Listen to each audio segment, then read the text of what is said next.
جو گفتگو کے لیے تشریف لائیں گے ان کا عنوان ہے صلاۃ اور انفرادی و اجتماعی اصلاح۔ خطاب ہے یہ مفتی حافظ محمد کامران صاحب کا۔ اہم گفتگو ہے، اپنی مصروفیات دیگر ترک کر دیں اور حال میں تشریف لیں۔ میں دعوت خطاب دے رہا ہوں جناب مفتی حافظ محمد کامران صاحب کو کہ وہ تشریف لائیں۔ الحمد للہ رب العالمین، الصلاۃ والسلام علی اشرف الانبیاء والمرسلین وعلی آلہ واصحابہ اجمعین، اما بعد، اعوذ باللہ من الشیطان الرجیم، بسم اللہ الرحمن الرحیم۔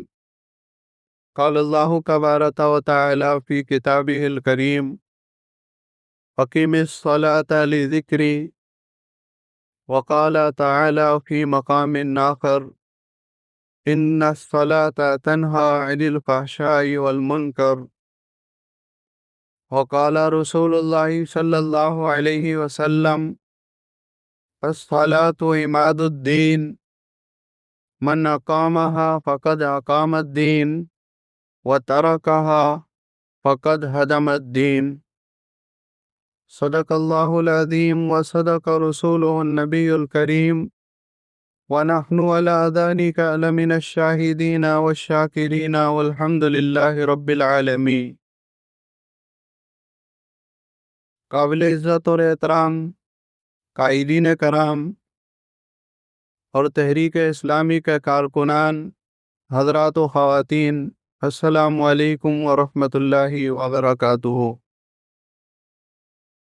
موضوع جیسا کہ آپ نے سماعت فرمایا ہے کہ صلاۃ اور انفرادی اور اجتماعی اصلاح، اس کا مطلب سیدھا سا یہ ہے کہ صلاۃ کے معنی نماز کے ہیں، اور نماز جو دین اسلام کا ایک بہت ہی اہم فریضہ ہے، وہ فریضہ ہماری زندگی کے جو انفرادی معاملات ہیں ان انفرادی معاملات کی بھی اصلاح کرتا ہے، اور جو اجتماعی معاملات ہیں ان اجتماعی معاملات میں بھی نماز مددگار ثابت ہوتی ہے کہ ان کی بھی اصلاح ہو سکے۔ تو آج اسی عنوان کے تحت آپ کے سامنے چند گزارشات رکھنے کا ارادہ ہے۔ عمومی طور سے جب نماز کا تذکرہ ہوتا ہے یا نماز کی بات ہوتی ہے تو جو گفتگو ہمیں سننے کے لیے ملتی ہے اس میں نماز کی فضیلت کو بیان کیا جاتا ہے، نماز کے مسائل کو بیان کیا جاتا ہے۔ نماز کی فضیلت اپنی جگہ مسلم ہے کہ جو لوگ نماز پڑھتا ہے، نماز کی ادائیگی کرتا ہے، یقینی طور پر نماز اس کے نامہ اعمال میں نیکیوں کا ذریعہ ہے۔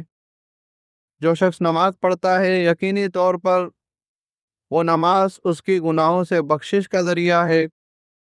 اور اسی طرح سے نماز کے مسائل کی اہمیت کا بھی معاملہ ہے کہ نماز کو سیکھ کر پڑھنا، اس کے مسائل کو جاننا، یہ بھی ہماری بنیادی ذمہ داری ہے۔ مگر اسی کے ساتھ ساتھ جس چیز کی طرف سب سے زیادہ کم توجہ ہوتی ہے، نماز پہ بات تو کی جاتی ہے، نماز کا موضوع بھی بار بار ہمارے سامنے آتا ہے، مگر نماز کا جو مقصد قرآن بیان کرتا ہے کہ نماز مومنوں پہ کیوں فرض کی گئی ہے، نماز سے کیا چیز حاصل کرنا مقصود ہے، اس مقصد کو بہت کم بیان کیا جاتا ہے۔ تو آج انشاءاللہ ہم نماز کے اسی مقصد کو اپنے سامنے رکھنے کی کوشش کریں گے۔ مگر اس سے پہلے یہ حدیث جو میں نے آپ کے سامنے بیان کی ہے، اللہ کے رسول صلی اللہ علیہ وسلم کی جو حدیث ہے، جس میں آپ صلی اللہ علیہ وسلم نے فرمایا کہ الصلاۃ عماد الدین، نماز دین کا ستون ہے، من اقامها فقد اقام الدین وترکها فقد هدم الدین، کہ نماز دین کا ستون ہے، جس نے نماز کو قائم کیا اس نے دین کو قائم کیا، اور جس نے نماز کو ترک کر دیا اس نے ایسا ہے جیسے دین کو ڈھا دیا۔ اب آپ دیکھیں، کل جو ہمارے سامنے بات ہو رہی تھی، ہمارا اصل مقصد تو اقامت دین ہے کہ اللہ کے دین کو بحیثیت نظام اس دنیا میں قائم کرنا، اللہ کا جو کلمہ ہے اس کلمے کو اس دنیا کے اندر بلند کرنا، یہ ہمارا مقصد ہے۔ تو اس حوالے سے ہمارے محترم ظہیر الدین بابر صاحب ایک بڑی فکر انگیز گفتگو فرما رہے تھے، اور اس کا جو مقصد تھا وہ یہ تھا کہ اقامت دین کا یہ جو حکم ہے اس پر وہ لوگ جو باطل کے علم بردار ہیں، یعنی ان کے پیٹوں میں اس بات سے کبھی درد نہیں ہوتا کہ آپ نماز پڑھیں، روزہ رکھیں، حج کریں، زکوٰۃ دیں۔ جب آپ یہ بات کریں گے کہ دین اللہ کا ہونا چاہیے، نظام اللہ کا ہونا چاہیے، اس دنیا میں حکم اللہ کا چلے گا، بادشاہی اقتدار و اقتدار اللہ کا ہوگا، تو مفکرین و نام نہاد دانشور جو امریکہ و کینیڈا کے ویزے لیتے ہیں، جن کے اکاؤنٹوں کے اندر ڈالروں کی چھنچھناہٹ آتی ہے، ان کے پیٹ میں درد ہو جاتا ہے۔ تو اس حدیث کے بارے میں بھی میں آپ کو ایک بات بتاتا چلوں کہ اس حدیث کے بارے میں بھی وہ لوگ کیا کہتے ہیں دیکھو اللہ کے رسول صلی اللہ علیہ وسلم نے خود یہ بات ارشاد فرمائی ہے کہ اقامت دین کا مطلب کیا ہے، ہمیں بتا دیا کہ اقامت دین کا مطلب کیا ہے۔ کہتے ہیں کہ اقامت دین کا مطلب یہ ہے کہ اقامت صلاۃ، آپ صلی اللہ علیہ وسلم نے فرمایا نا کہ الصلاۃ عماد الدین، کہ نماز دین کا ستون ہے، جس نے نماز کو قائم کیا اس نے دین کو قائم کیا۔ تو کہتے دیکھو واضح حدیث ہے اللہ کے رسول صلی اللہ علیہ وسلم کی، تم کس چکروں کے اندر پڑے ہو کہ اقامت دین، نظام الہیہ، خلافت راشدہ، اللہ کی بادشاہی، اللہ کا اقتدار، یہ کہاں سے لے کر آ گئے؟ اللہ کے رسول صلی اللہ علیہ وسلم نے خود وضاحت فرما دی۔ تو یہ وہی چیز ہے، یہ وہی بات ہے جس نے اللہ رب العالمین نے قرآن کریم میں اس طرح سے بیان فرمایا کہ یضل بہ کثیرا ویہدی بہ کثیرا۔ اللہ رب العالمین ایک چیز کے ذریعے سے بہت سو کو ہدایت عطا فرماتے ہیں، اور اسی چیز کے ذریعے سے اللہ رب العالمین بہت سارے لوگوں کو گمراہ فرما دیتے ہیں، ایک ہی آیت کے ذریعے سے، ایک ہی حدیث کے ذریعے سے۔ تو اس کا یہ مفہوم لوگوں کو، ذہن کو خراب کرنے کے لیے بیان کیا جاتا ہے، جبکہ سیدھی سی بات ہے اللہ کے رسول صلی اللہ علیہ وسلم نے، دیکھیں الفاظ پہ بھی آپ غور کریں تو بات واضح طور پر ہمارے سمجھ میں آ جاتی ہے۔ آپ نے نماز کے بارے میں یہ نہیں فرمایا کہ نماز دین ہے، بلکہ فرمایا کہ نماز دین کا ستون ہے، اور صرف ستون کے بارے میں آپ جانتے ہیں کہ اس کے عمارت کھڑی نہیں ہوتی ہے، بلکہ ایک عمارت میں ستون بھی موجود ہوتا ہے، اس عمارت کی چھت بھی موجود ہوتی ہے، اس عمارت کی دیواریں بھی موجود ہوتی ہیں، اس عمارت کے اندر کھڑکی اور دروازے بھی موجود ہوتے ہیں، جب جا کے وہ پوری عمارت تعمیر ہوتی ہے۔ ستون کی حیثیت اپنی جگہ، ستون کا مقام اپنی جگہ، مگر صرف ستون سے عمارت کھڑی نہیں کی جا سکتی۔ تو دراصل یہ جو بات بیان فرمائی ہے کہ نماز دین کا ستون ہے، جس نے نماز کو قائم کیا اس نے دین کو قائم کیا، تو اس کا مطلب یہ ہے کہ جو شخص نماز کو قائم کرے گا اس سے اس بات کی توقع کی جا سکتی ہے کہ وہ اپنی زندگی میں دین کو بھی قائم کرے گا۔ یہ اس بات کا مطلب ہے کہ جو شخص نماز پڑھے گا، نماز پہلا کام ہے، فرض ہے، اول ہے، نماز جو ہے وہ دین کے راستے پہ چلنے میں پہلا قدم ہے، نماز جو ہے وہ دین کی منزلیں طے کرنے میں پہلی سیڑھی کی حیثیت رکھتی ہے۔ تو اگر کوئی شخص نمازی نہ پڑھے، اگر کوئی شخص نمازی کی طرف متوجہ نہ ہو، اگر لوگ اپنے آپ کو تحریک کا کارکن کہتے رہیں اور ان کی زندگیوں میں نماز کا وہ مقام نہ ہو جو ہونا چاہیے، تو یہ تمام کے تمام دعوے منہ کے دعوے رہ جاتے ہیں، کہ تمام کی تمام باتیں منہ کی باتیں رہ جاتی ہیں۔ ہاں، اگر کوئی شخص اس کی پابندی کرتا ہے، اس کا خیال کرتا ہے، اس کی اہمیت اپنے سامنے رکھتا ہے، تو اس سے اس بات کی توقع کی جا سکتی ہے کہ وہ آگے اس راستے پر چلے گا۔ یہ نماز کی اہمیت کی بات ہے۔ اب نماز کس طرح سے ہماری انفرادی اور اجتماعی زندگی کی اصلاح کرتی ہے؟ دیکھیں اللہ رب العالمین نے جتنی بھی عبادات فرض قرار دی ہیں، کہ اللہ رب العالمین نے جتنے بھی احکامات دیے ہیں، ان تمام عبادتوں اور احکامات کا کوئی نہ کوئی مقصد ضرور ہے۔ یہ بات ہمارے سامنے بالکل واضح ہے نا، بے مقصد اللہ نے ہمیں کوئی کام کرنے کا حکم نہیں دیا، بلکہ جتنی بھی عبادات ہیں، اور ہر عبادت، یعنی جو عبادت انسان کے لیے جتنی زیادہ ضروری ہے اتنی ہی اس کی تاکید کی گئی ہے، اور اتنا ہی جو ہے وہ اس کی ادائیگی کا حکم بھی دیا گیا ہے۔ مثال کے طور پر روزے کا حکم ہمیں دیا گیا، سال میں ایک مرتبہ ایک مہینے کے روزے رکھ لو، تو ہماری اتنی ضرورت تھی، اللہ رب العالمین نے ہمیں اتنا ہی اس کا حکم دیا۔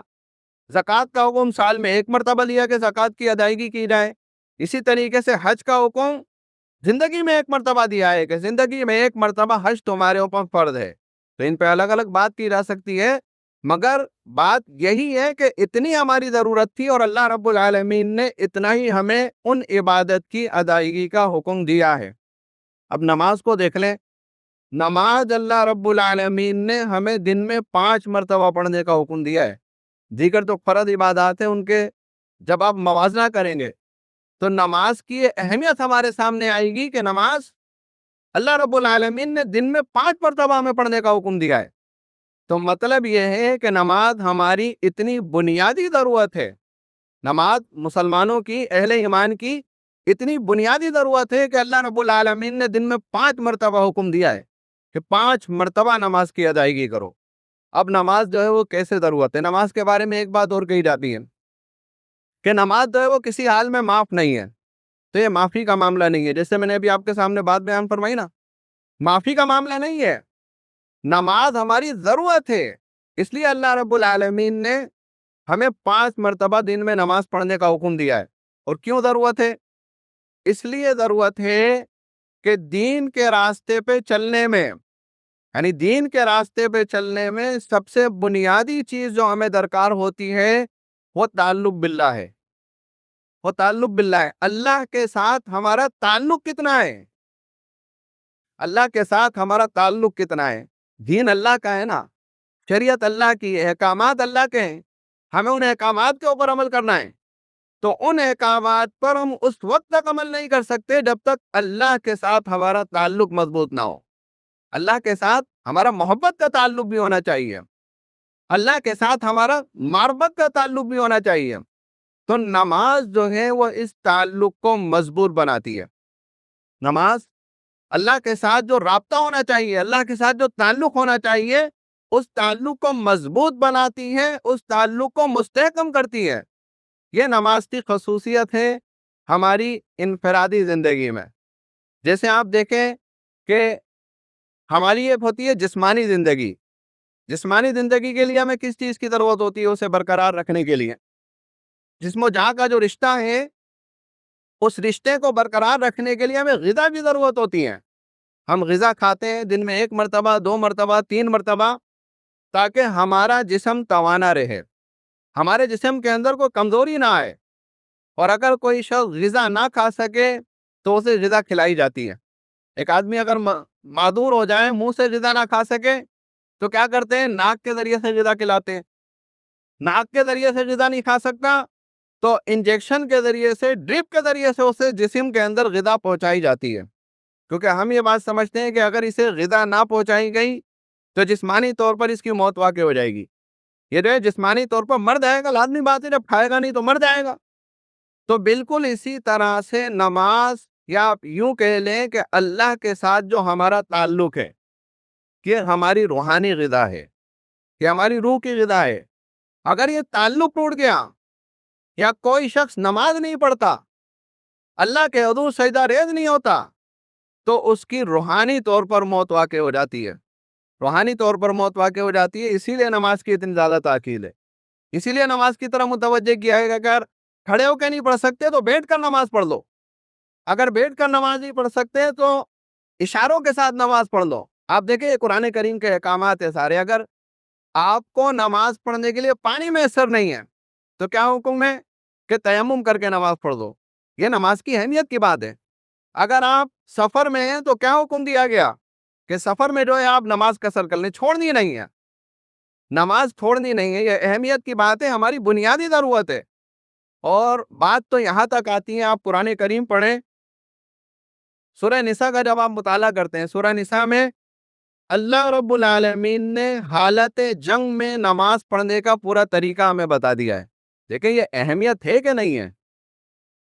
کفار کے ساتھ مقابلہ ہو رہا ہے، حالت جنگ ہے، جان کی بازی لگی ہوئی ہے، جان کا خوف ہے، وہاں اللہ رب العالمین قرآن کریم میں نماز پڑھنے کا پورا طریقہ ہمیں بتا رہے ہیں کہ حالت جہاد میں، میدان قتال میں کس طرح سے نماز پڑھی جائے گی۔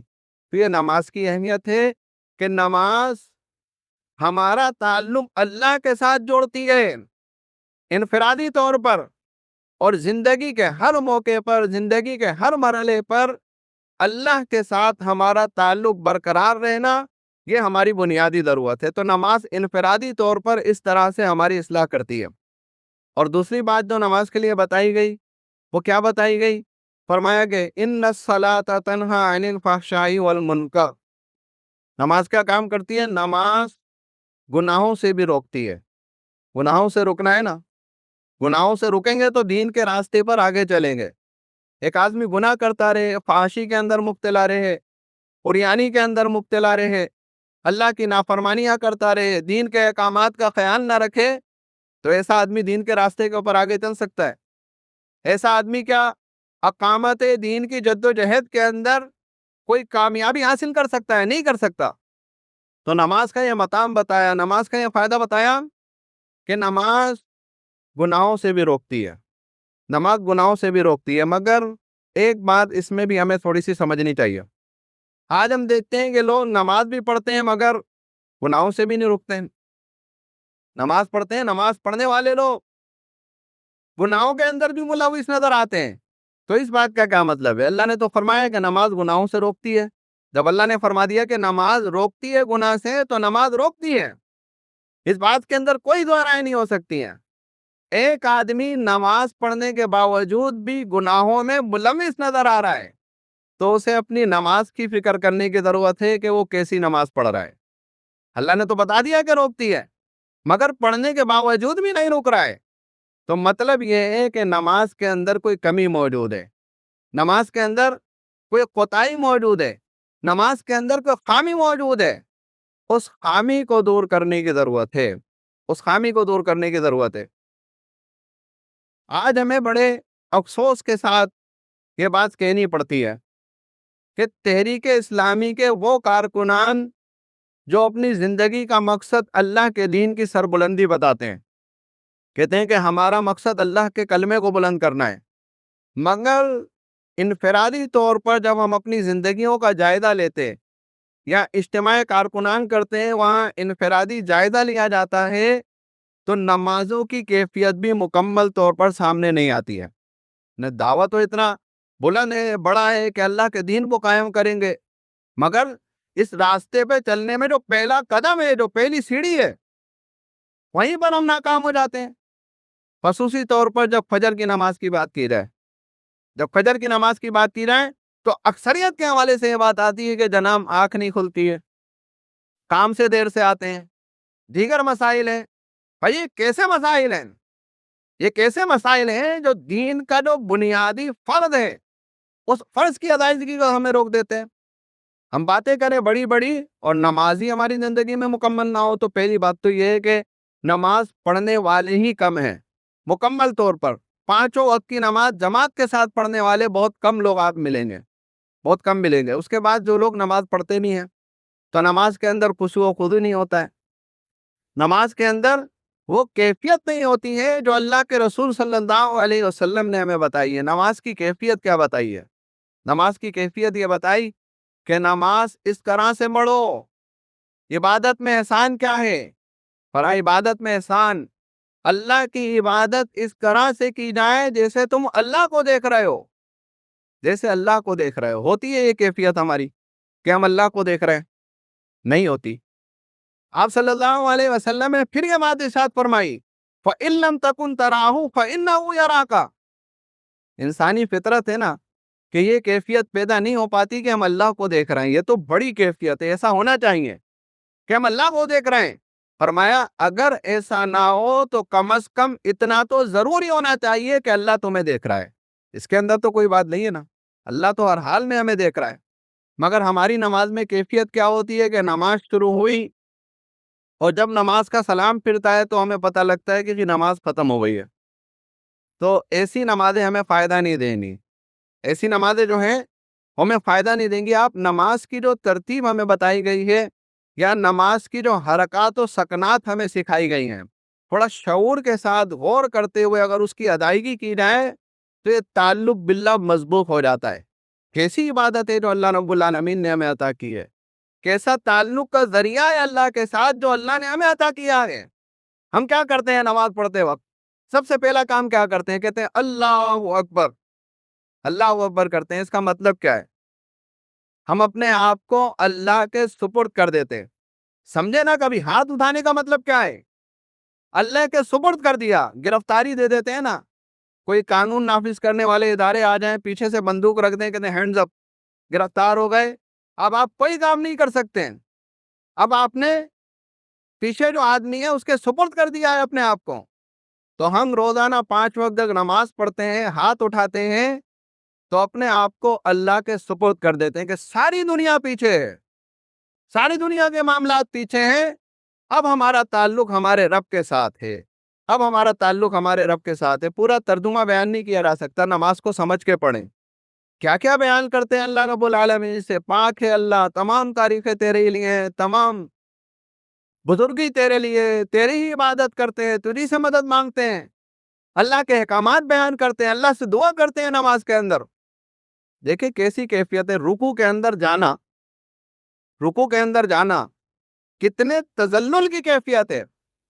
کہیں جاتے ہیں کسی کے سامنے اس طرح سے جھکا جاتا ہے کہ ٹانگوں گھٹنوں پہ ہاتھ رکھ لیا جائے اور جھک جایا جائے، اللہ کے سامنے جھک رہے ہیں۔ احساس ہونا کہ اپنے رب کے سامنے ہم یہ طرز عمل اختیار کر رہے ہیں، سجدے کی حالت میں جاتے ہیں، ٹانگوں کو لپیٹ کر بیٹھ جاتے ہیں۔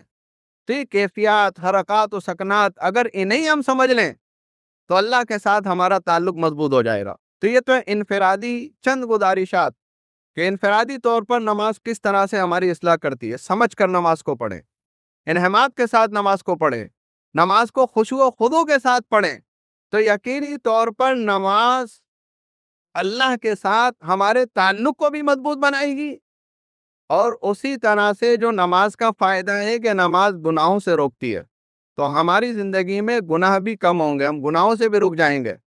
پھر اس کے بعد نماز آپ دیکھیں کہ اجتماعی طور پر بھی، اجتماعی معاملات میں بھی ہماری اصلاح کا ایک ذریعہ ہے۔ ہمارے بھائی ارحم نے ابھی نماز کے اوپر جو بات کی، بہترین بات کی، اجتماعیت ہی ان کا موضوع تھا۔ لازمی بات ہے، نماز اجتماعیت کی طرف متوجہ کرتی ہے، صرف انفرادی معاملہ نہیں ہے، اجتماعیت کی طرف بھی متوجہ کرتی ہے۔ قرآن نے جو ہمیں نماز پڑھنے کا حکم دیا ہے، انفرادی طور پہ حکم نہیں دیا کہ انفرادی طور پر آپ نماز پڑھیں۔ قرآن کہتا ہے وَأَقِیمُوا الصَّلَاةَ وَآتُوا الزَّکَاةَ وَارْکَعُوا مَعَ الرَّاکِعِینَ، نماز قائم کرو، زکوٰۃ کی ادائیگی کرو، رکوع کرو، رکوع کرنے والوں کے ساتھ، اللہ کے ساتھ اللہ کے سامنے جھک جاؤ۔ جو لوگ اللہ کے سامنے جھک رہے ہیں تو واضح طور پر نماز کو با جماعت ادا کرنے کا حکم ہے۔ انفرادی ادائیگی تو ہوتی ہے، ناپسند کیا ہے اللہ کے رسول صلی اللہ علیہ وسلم نے۔ اگر کوئی جان پوچھ کر نماز گھر میں پڑھتا ہے تو اللہ کے رسول صلی اللہ علیہ وسلم نے فرمایا کہ میرا دل چاہتا ہے کہ اپنی جگہ امامت پر کسی اور کو کھڑا کروں، اور جو لوگ بلا عذر گھروں میں نماز پڑھتے ہیں ان کے گھروں کو جا کر آگ لگا دوں، ان کے گھروں پر جا کر۔ یہ کہ نماز کی صرف جماعت کی فضل ہے، اجتماعیت کی طرح متوجہ کرنا ہے کہ اللہ رب العالمین نے ایک چیز تمہیں عطا کی جس کے ذریعے سے اجتماعی طور پر تم اپنے آپ کو مضبوط کر سکتے ہو، اجتماعی زندگی کے معاملات کو درست کر سکتے ہو، مگر تم جو ہے وہ اس پہ انفرادی طور پر ادا کر رہے ہو۔ اس لیے اللہ کے رسول صلی اللہ علیہ وسلم نے یہ وعید ارشاد فرمائی ہے، وہ اسی جماعت کا بھی ہمیں الگ سے حکم دیا ہے۔ یعنی یہ جو نماز ہماری تربیت کر رہی ہے، یہ جماعت کی تربیت کر رہی ہے کہ تمہیں اجتماعی طور پر جیسے نماز پڑھ رہے ہو ویسے ہی اجتماعی طور پر اپنی پوری زندگی کو گزارنا ہے، اجتماعیت کے ساتھ وابستہ رہنا ہے۔ وہ حدیث آپ کے سامنے آ گئی ہیں کہ جماعت کو لازم پکڑ لو، جماعت کے اوپر اللہ کا ہاتھ ہوتا ہے۔ تو نماز کے اندر ہمیں پوری تربیت دی جاتی ہے اجتماعی نظام کی، کہ جماعت کے اندر ایک امیر ہوتا ہے۔ حضرت عمر کا قول ہے کہ لا اسلام الا بجماعت، کہ اسلام جو ہے وہ بغیر جماعت کے نہیں ہے، اور جماعت بغیر امارت کے نہیں ہے، اور فرمایا کہ امارت بغیر اطاعت کے نہیں ہے۔ پورا کا پورا فلسفہ ہمیں بتا دیا ہے۔ نماز میں ہم کیا کرتے ہیں؟ ایک امیر ہوتا ہے، اس کی اطاعت کی جاتی ہے، جیسی حرکات و سکنات وہ کرتا ہے وہی کام ہم کرتے ہیں۔ تو جماعت کے اندر بھی ہمیں یہ کام کرنا ہے۔ اب جماعتی زندگی کیوں اختیار کرنی ہے؟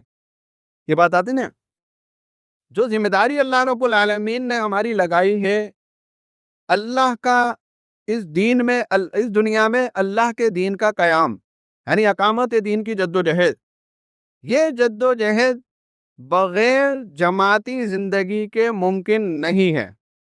اگر کوئی شخص یہ بات کہے ہاں مقصد تو ٹھیک ہے، یہ کام ہونا چاہیے، یعنی اقامت دین کا کام ہونا چاہیے، مگر میں جماعت کے ساتھ وابستہ نہیں ہوں گا، میں انفرادی طور پر اکیلے رہتے ہوئے یہ کام کروں گا، تو انفرادی طور پر اکیلے رہتے ہوئے یہ کام نہیں ہو سکتا۔